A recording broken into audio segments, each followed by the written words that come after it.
അരുൺ, എന്തോ ഭാഗ്യം കൊണ്ട് ആ കുട്ടി രക്ഷപ്പെടുകയായിരുന്നല്ലേ? തീർച്ചയായിട്ടും എന്താണ് സംഭവിച്ചത് എന്നതുൾപ്പെടെയുള്ള കാര്യങ്ങൾ പേടിയോടെയാണ് എങ്കിലും പലതും അവൾക്ക് ഓർമ്മയുണ്ടാകാം. അങ്ങനെ ആ വീട്ടിലേക്ക് എത്തുമ്പോൾ, ആ കുട്ടിയുടെ വീട്ടിലേക്ക് എത്തുമ്പോൾ അരുണിന് ലഭിക്കുന്ന വിവരങ്ങൾ എന്തൊക്കെയാണ്? പറയൂ.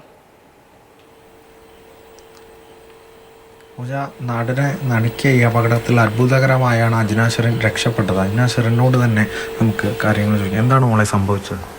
മണ്ണാർക്കാട് ഭാഗത്തുനിന്ന് ഒരു ലോറി വരുന്നുണ്ടായിരുന്നു. നല്ല പാഞ്ഞിട്ടത് വന്നായിരുന്നു. പാലക്കാട് ഭാഗത്തുനിന്ന് ലോറിയും വരുന്നുണ്ടായിരുന്നു. മണ്ണാർക്കാട് ഭാഗത്തുനിന്ന് ലോറി വന്നിട്ട് ഞങ്ങളുടെ ഇവിടുന്ന് ചെരിഞ്ഞു. അപ്പോൾ അതിൻ്റെ മുമ്പിൽ കുറേ കുട്ടികളുണ്ടായിരുന്നു. അവർക്കൊന്നും പറ്റിയില്ല എന്നറിയില്ല. എന്നിട്ട് പാലക്കാട് നിന്ന് വരുന്ന ലോറിൻ്റെ മുമ്പ് പോയിട്ട് ആ ലോറിൻ്റെ ബാക്ക് പോയി ഇടിച്ചു. അപ്പോൾ നേരെ പാലക്കാട് നിന്ന് വന്ന ലോറി എൻ്റെ പിന്നാലെ കുട്ടികളെ ഇടിച്ചു പോവുകയും ചെയ്തു. നേരെ മുൻവശത്തുനിന്ന് വന്ന ലോറി വണ്ടി ഇടിച്ചപ്പോൾ നിങ്ങളുടെ നേർക്ക് വന്ന് മറയുകയാണ് ഉണ്ടായതല്ലേ? അപ്പോൾ ഈ മോള് ആ ഭാഗത്തേക്ക് പെട്ടെന്ന് ഓടി മാറാൻ പറ്റി? ഞാൻ അവരുടെ നിന്ന് കുറച്ച് ഗ്യാപ്പ് വിട്ടിട്ടായിരുന്നു. അപ്പോൾ എനിക്ക് അങ്ങോട്ട് മാറാൻ പറ്റി. ഇവിടെ തിരിഞ്ഞു നോക്കിയപ്പോഴത്തേക്ക് ഈ ലോറി മറിഞ്ഞു കഴിഞ്ഞിട്ടുണ്ടായിരുന്നു. ഞാൻ തിരിഞ്ഞു കഴിഞ്ഞപ്പോൾ ആ ലോറി അങ്ങോട്ട് മറിഞ്ഞിട്ടുണ്ടായിരുന്നു. അപ്പോഴാണ് ഈ നാട്ടുകാരെല്ലാം കൂടിയാണ് ആ സമയത്ത് മറ്റേതൊരു ദിശയിൽ വന്ന ലോറി ഇടിച്ചപ്പോൾ അപ്പം തന്നെ ആ ഭാഗത്തൊക്കെ ആളുകൾ കൂടി നിൽക്കുന്നുണ്ടായിരുന്നു. അപ്പോൾ ആൾക്കാർ കൂടി ഇരിക്കണം. ഇർഫാനാൻ്റെ ഉമ്മ അവിടുന്ന് അവൾ ഇടിക്കണ കണ്ടപ്പോൾ തന്നെ അവളുടെ അമ്മ അവിടുന്ന് ഓടി വരുന്നുണ്ടായിരുന്നു. ഇർഫാനാൻ്റെ അമ്മ അവിടെ വീഴാനൊക്കെ പോയിട്ട് അവിടുന്ന് ഓടി വരിക ചെയ്തത്. ഇട്ട് കണ്ടപ്പോൾ തന്നെ ഇർഫാന വിളിച്ച് കരയൊക്കെ ചെയ്തു. ഞാൻ അവിടുന്ന് മാറ്റി നിർത്തുകയൊക്കെ ചെയ്തത്.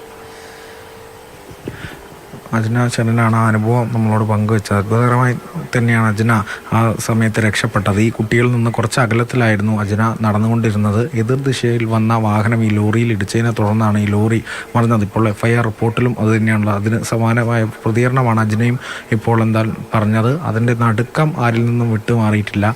ആ അനുഭവത്തിൽ നിന്ന് കൂടിയാണ് അജ്ന ഇപ്പോൾ നമ്മളോട് പ്രതികരിച്ചിട്ട് ഉള്ളത് എന്നുള്ളത് തന്നെയാണ് പൂജ. ഇവർ നമ്മളെ CCTV ദൃശ്യങ്ങളിൽ 5 പേരും നടക്കുന്നതായിട്ടല്ലേ വ്യക്തമാകുന്നത് അരുൺ? അപ്പോൾ കുറച്ച് മുന്നിലേക്ക് മാറി ഈ കുട്ടി നടന്നു പോവുകയായിരുന്നു ആ ഒരു സ്പോട്ടിലേക്ക് എത്തിയപ്പോൾ. ആ ഒരു സമയത്താണോ മോള് മുന്നിലേക്ക് നടന്നത്, അല്ലെങ്കിൽ തന്നെ കുറച്ച് മുന്നിലായിരുന്നു മോളുണ്ടായത്? ഒരുമിച്ചായിരുന്നില്ലേ നടന്നത് 5 പേരും? ഒരുമിച്ചായിരുന്നു. ഞാൻ കുറച്ച് ഗ്യാപ്പ് വിട്ടിട്ടായിരുന്നു ആദ്യം നടന്നിരുന്നത്. അപ്പോൾ ഇവരിനെ ഇടിച്ചു പോയി ഞാൻ കണ്ടില്ലായിരുന്നു.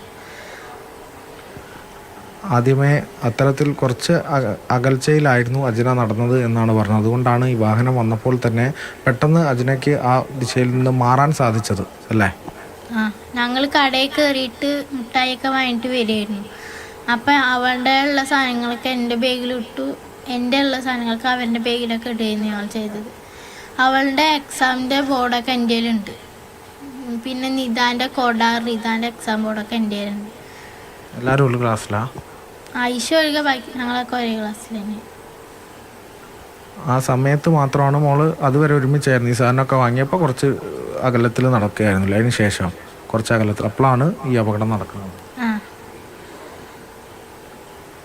അത് തന്നെയാണ് പൂജ ചോദിച്ചത് തന്നെയാണ്. നേരത്തെ ഒരുമിച്ച് തന്നെയായിരുന്നു ഉണ്ടായത്. കുറച്ച് അകലത്തിൽ അജ്ന നടന്നതുകൊണ്ടാണ് ആ അപകടം നടക്കുന്ന സമയത്ത് പെട്ടെന്ന് ആ ലോറി മറിയുന്ന ആ സമയത്ത് അവിടെ നിന്ന് മാറാൻ സാധിച്ചത് എന്നുള്ളതായിരുന്നു. മറ്റവർക്ക് ആർക്കും തന്നെ പെട്ടെന്ന് അവിടെ നിന്ന് വ്യതിചലിക്കാൻ സാധിച്ചില്ലായിരുന്നു എന്നുള്ളത് തന്നെയാണ്. അജ്ന കുറച്ച് അകലത്തിലായതുകൊണ്ട് തന്നെ പെട്ടെന്ന് ആ വാഹനത്തിൽ നിന്ന് സമീപത്ത് നിന്ന് മാറാൻ അജ്നയ്ക്ക് സാധിച്ചത് കൊണ്ടാണ് അത്ഭുതകരമായി അജ്ന രക്ഷപ്പെട്ടത്. ആ നടുങ്ങുന്ന അനുഭവം നമ്മളോട് ഇപ്പോൾ പങ്കുവച്ചിരിക്കുന്നത്.